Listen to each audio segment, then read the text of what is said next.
ଶୋଇବା ଆରାମ କରିବା ସବୁକୁ ଭଲ ଲାଗେ, କିନ୍ତୁ ଆମେ ଏ କଥା ଭାବିଥାଉ କି କାଲି ସକାଳେ ମୁଁ ଜଲ୍ଦି ଉଠିଯିବି, ଭୋର ଭୋର ଉଠିଯିବି, ସବୁ କାମ ସାରିଦେବି, ସବୁ କାମ ସକାଳେ ଉଠି ଉଠି ଭୋରରେ କରିବି, ଆଉ ମୋର ଦିନଟା ବଢ଼ିଆ ଯିବ। କିନ୍ତୁ ଆମେ ସକାଳେ କେବେ ଉଠୁନି, ଶୋଇପଡ଼ୁ ଅଳସୁଆ। ଲାଇଫରେ ଆମ ସବୁକୁ ପଇସା ଦରକାର, ଇଜ୍ଜତ ଦରକାର, ଘର ବାଡ଼ି ଦରକାର, କିନ୍ତୁ ତା ପାଇଁ ଆମର କେବେ ପରିଶ୍ରମ କରିବାକୁ ଇଚ୍ଛା ହୁଏନି। ଆମେ ଏଇ କଥା ହିଁ ସବୁବେଳେ ଭାବୁ, ହେ ଠାକୁରେ ଯାହା ଦେବୁ ମୋତେ ଟିକେ ଦେଇଦେ, ମୁଁ ତୋ ପାଖେ ଦୀପ ଜାଳୁଛି, ଫୁଲ ଚଢ଼ଉଛି, ବ୍ରତ ରଖୁଛି, କିନ୍ତୁ ଠାକୁରେ କେବେ ଏମିତି ଜିନିଷ ଦିଅନ୍ତିନି। ଛୋଟ ବଡ଼ ହିଁ ଆମର ସ୍ୱପ୍ନ ଥାଏ କି ଆମେ ଜୀବନରେ ଯାହା ବି କରିବା ବଡ଼ କରିବା, ଭଲ ସ୍କୁଲରେ ପଢ଼ିବା, ବଡ଼ ଚାକିରି କରିବା, ବଢ଼ିଆ ପଇସା କମାଇବା, ସୁନ୍ଦର ଝିଅକୁ ବାହା ହେବା, ନହେଲେ ଝିଅ ପିଲା ଥିଲେ ଗୋଟେ ସୁନ୍ଦର ପୁଅ ପିଲାଟାକୁ ବାହା ହେବେ, ଜୀବନ ଗୋଟେ ଭଲଟେ କରିବେ। କିନ୍ତୁ ତା ପାଇଁ କ'ଣ ଆମେ ଯଥେଷ୍ଟ ପରିଶ୍ରମ କରୁ କି? ଭଲ ପାଠ ପାଇଁ ଆମେ ଯଥେଷ୍ଟ ପାଠ ପଢ଼ୁ କି? ଭଲ ଚାକିରି ପାଇଁ ସେତେ ପରିଶ୍ରମ ଆମେ କରୁ କି? ଆମେ ଏସବୁ କିଛି କରୁନି, ଖାଲି ଆମକୁ କ'ଣଟା ନା ସହଜରେ ଜିନିଷ ଦରକାର। ଏଇ ହେଲା ଜୀବନର ସତ୍ୟ। ମୁଁ ଯାହା ବି କହୁଛି ଆପଣଙ୍କୁ ଶୁଣିବାକୁ ଭଲ ନ ଲାଗିପାରେ, କିନ୍ତୁ ଏଇଟା ହିଁ ଆଜ୍ଞା ଆଜିର ଆମର ପ୍ରେଜେଣ୍ଟ କଣ୍ଡିସନ୍। ମୁଁ ଆପଣଙ୍କୁ ଗୋଟେ ଜିନିଷ କହିବାକୁ ଚାହେଁ, ସେଇଟା ମନ ଦେଇ ଶୁଣନ୍ତୁ, ଯେଉଁଟା ଆଜି ଯାଏଁ ଆପଣଙ୍କୁ କିଏ ବି କହିନଥିବ। ଆପଣଙ୍କ ଲାଇଫରେ ଆଜି ଯାଏଁ ଯାହା ବି ଗୋଲ୍, ଯାହା ବି ଆମ୍ବିସନ୍ ରଖିଛନ୍ତି, ତାକୁ ଆଗ ଭୁଲି ଯାଆନ୍ତୁ। ଯାହା ବି ମନରେ ଭାବିକି ରଖିଛନ୍ତି କି ମୁଁ କାଲି ଏଇଟା କରିବି, ତାକୁ ଆଜିଠୁ ହିଁ ଷ୍ଟପ୍ କରନ୍ତୁ। ଆପଣଙ୍କୁ ଯଦି ଲାଇଫରେ ନିଜର ଏମ୍ ନହେଲେ ଲାଇଫରେ ସକ୍ସେସଫୁଲ୍ ହେବା ଅଛି, ଆପଣଙ୍କୁ ନିଜକୁ ସ୍କିଲଫୁଲ୍, ନିଜକୁ ଗୁଣୀ ବନାଇବାକୁ ପଡ଼ିବ। ଯେତେ ହେଇପାରୁଛି ସେତେ କାମ ଶିଖିବାକୁ ପଡ଼ିବ, ନିଜକୁ ସର୍ବଗୁଣୀ ବନାଇବାକୁ ପଡ଼ିବ।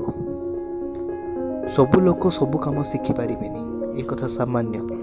ହାତର 5ଟା ଆଙ୍ଗୁଳି ସମାନ ହୁଏନି, କିନ୍ତୁ ଯଦି ଗୋଟେ କାମ ଆମେ ଶିଖିପାରିବାନି, ଆମେ ତାର ସାଙ୍ଗକୁ ଆଉ ଗୋଟେ କାମ, ଯେଉଁଟା ଅଲଗା କାମ, ସେଇଟା ଶିଖିଯିବା। ଯେତେ ହେଇପାରୁଛି ସେତେ ସ୍କିଲ୍ ଡେଭଲପ୍ କରିବା, ନିଜକୁ ସ୍କିଲଫୁଲ୍ ବନେଇବା। ଦୁନିଆରେ ସବୁ ଲୋକର ଇଚ୍ଛା ଥାଏ କି ଆମ ବଡ଼ କୋଠି ହଉ, ବହୁତ ପଇସା ହଉ, କିନ୍ତୁ ସବୁ ଲୋକ ତ ଧନୀ ହୁଅନ୍ତିନି। ଲେସ୍ ଦେନ୍ 1% କୋଟି ଲୋକରେ 100ଟାରୁ 200 ଲୋକ ହିଁ ଧନୀ ହୁଅନ୍ତି। କ'ଣ ପାଇଁ ସେ ନିଜକୁ ଯେତେ ହେଇପାରୁଛି ଇମ୍ପ୍ରୁଭ୍ କରନ୍ତି ନିଜ ଲାଇଫରେ, ଯେତେ ହେଇପାରୁଛି ନୂଆ ଜିନିଷ ଶିଖନ୍ତି, ତାକୁ ଇମ୍ପ୍ଲିମେଣ୍ଟ କରନ୍ତି, ପରିଶ୍ରମ କରନ୍ତି। ଆପଣ ଆଜିର ଡେଟ୍ରେ ଯଦି ଛାତ୍ର ଅଛନ୍ତି, ଆଉ ଆଜି ମ୍ୟାଟ୍ରିକ୍ ନହେଲେ +2 ପରୀକ୍ଷା ଦେଉଛନ୍ତି, ରାତିରେ ବସିକି ପାଠ ପଢ଼ୁଛନ୍ତି, ବହୁତ ପିଲା ଏ କଥା ବାହାନା ଦିଅନ୍ତି କି ରାତିରେ ଆମକୁ ନିଦ ଆସିଯାଉଛି। ବିନା ପରିଶ୍ରମରେ ଭଲ ମାର୍କସ୍ ଆସିବନି ଭାଇ। ଯଦି ଅଳ୍ପ ନିଦ ହେଉଛି ଚଳିବ। ଯଦି ଆଜିର ଡେଟ୍ରେ ତୁମେ ମ୍ୟାଟ୍ରିକ୍ ଦେଉଛ, ତାହେଲେ 12-15 ବର୍ଷ ଯାଇ ତୁମେ ତ 8 ଘଣ୍ଟା ବୋଧେ ଶୋଇଛ ନା। କିଛି ଦିନ ଅଳ୍ପ ଶୋଇଲେ ବଡ଼ି ମ୍ୟାନେଜ୍ କରିନେବ, ମୁଣ୍ଡ ମ୍ୟାନେଜ୍ କରିନେବ। ଯଦି ଆଜିର ଡେଟ୍ରେ ଆପଣ +2 ଅଛନ୍ତି, ଭଲ ଚାକିରି ପାଇଁ ବି ପରିଶ୍ରମ କରିବାକୁ ପଡ଼ିବ। ସେଇ ଭୋକ ଲାଗୁଛି, ନିଦ ଆସୁଛି, ମନ ଲାଗୁନି, ଆରେ ତୁମେ ତ 18 ବର୍ଷ ଯାଇ ସବୁ କିଛି ପାଇଲ ନା, ମନ ଲାଗିଲା ନା, ଭୋକରେ ଠିକ୍ରେ ଖାଇଲ ନା, ଠିକ୍ରେ ଶୋଇଲ ନା। କିଛି ଦିନ ମ୍ୟାନେଜ୍ କର, କିଛି ଦିନ କଷ୍ଟ କର। କ'ଣ ପାଇଁ ଏବେ କଷ୍ଟ କରିଦେଇଛ, ଆସନ୍ତା ଆଉ 40 ବର୍ଷ କରିବାକୁ ପଡ଼ିବନି।